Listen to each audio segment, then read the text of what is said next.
Hey guys, welcome back to this channel. Thanks for clicking on this video. If this is your first time here, welcome.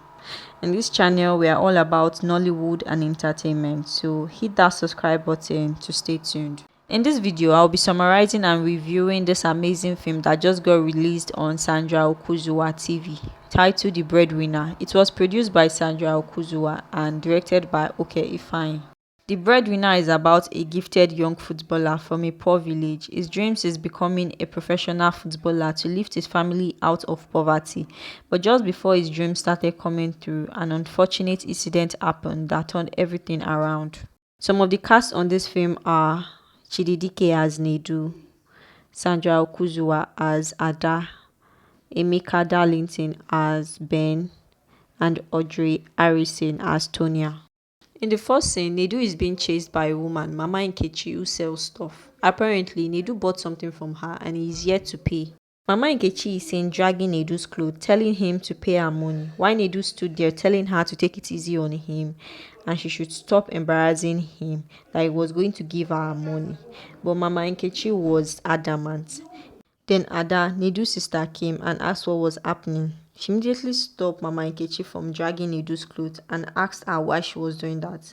Mama Nkechi went on to explain what happened, but Ada still didn't think it was enough reason to react that way. She paid Mama Nkechi her money and she left. Ada went on to tell Nedu that he shouldn't let people treat him that way. If he needed money, he could have easily asked her. She also reminded him that he was their breadwinner and superstar in their family.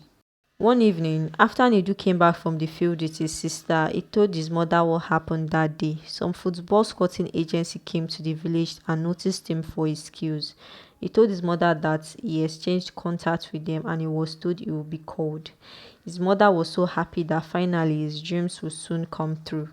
Then that evening, when they were having dinner, a call came in on Nedu's phone, and when Nedu dropped the call, he told his mother and sister that he has been selected to join a particular team and he was to travel to South Africa for training. They were so happy and overjoyed. The day came when he is to leave. He told his mother goodbye and he left with his sister to Lagos. In Lagos, Ben is seen in his house with his girlfriend Tonya. Ben is a wealthy man who owns a company, while Tonya is a social media influencer. She was on her way to work that morning when Ben offered to drop her off. After dropping her off, he went his own way. Ada and Nedu, on the other hand, just arrived in Lagos. They were on the streets trying to find their way when Ben ran his car over Nedu. Nedu went unconscious immediately. Ada was so devastated. She was crying and begging Nedu to open his eyes. Nedu was rushed to the hospital in Ben's car. After Nedu was attended to, the doctor told his sister that the accident badly affected his leg and he might not be able to walk again. Ada couldn't believe what she just heard. Her footballer brother might not be able to walk again. She was shocked. It felt like her world was coming to an end. Ada turned to Ben and continued ranting, telling him it was the cause of everything. Why was he driving so recklessly? It continued that way until Nedu woke up, telling his sister that he can't feel his legs.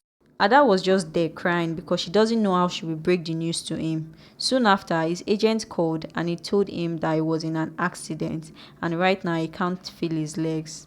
The agent told him he was sorry about what happened and he was going to call him back to let him know if he was still going to join the team.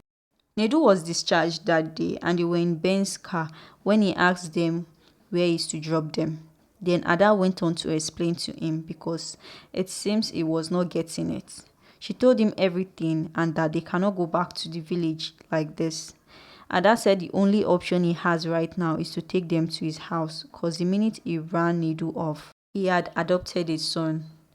After much words have been exchanged, he took them to his house, showed them to their room, and went to ease. He met his girlfriend Tonya on the bed, but she was half asleep. Ben tried explaining what happened that day, but she slept off. The next morning, Tonya found out what was going on and she almost did not agree to it, but she didn't have a choice. After all, her boyfriend caused what happened to Nedu. Ada kept contemplating whether to tell her mother what had happened, but Nedu told her not to because their mother would be so heartbroken. After that day, Tonia's attitude changed. She had always been against Nidu and his sister staying with them, so she continued to frustrate them until she and Ada got into a fight one day and she packed her stuffs and left, saying Ben was on their side, not ours. She left and Ben was so sad. He tried calling her phone, but she wasn't picking up. They continued staying together, and as time goes, they started getting along. Ben and Nidu played games together. Nidu started receiving physical therapy and he started healing. He started to walk and even run. With Ben's connection, he was able to get Nidu into a football agency and was even selected to join a football club. When his sister disclosed this information to him, he was so excited and happy. While Ada was doing that, Tonia walked in on them. She ignored them and went upstairs. When she got to Ben's room, Ben was surprised to see her and asked her what she was doing here. Tonia apologized and Ben accepted her back. Meanwhile, Ada started liking Ben. Same goes to Ben. The day Nedu was to leave, Ada told Ben that she was going to return to Owerri the following day. After all, what she came for has been achieved, even though it took some months. Ada and Ben saw him off and came back home. That night, Ben and Tonia were supposed to have a movie night, but she got a call from work and she left without even caring how Ben felt about it. The next morning, Ada advised Ben to talk to Tonia, like a real conversation, and mend things with her. Ben saw her off and she went back to Owerri. Ben tried talking to Tonia, but he saw it wasn't going anywhere. He had no choice but to end things with her. After she left, Ben then realized he missed Ada and he wanted her back in his life, so he went all the way to Owerri to be with his bride. This film is a must-watch for people who are at that phase of their life where it looks like all hope have been lost. It is a delay is not denial kind of film, and I recommend it. It also comes with a lot of comedy and funny moments, so I give it up to Sonia on this one. Amazing story, by the way. I have come to the end of this video. Please give it a thumbs up and leave a comment for me if you really enjoyed it. Also subscribe to my channel if you haven't done that and turn on your notification bell so as to get notified whenever I post a new video. See you guys soon. Bye.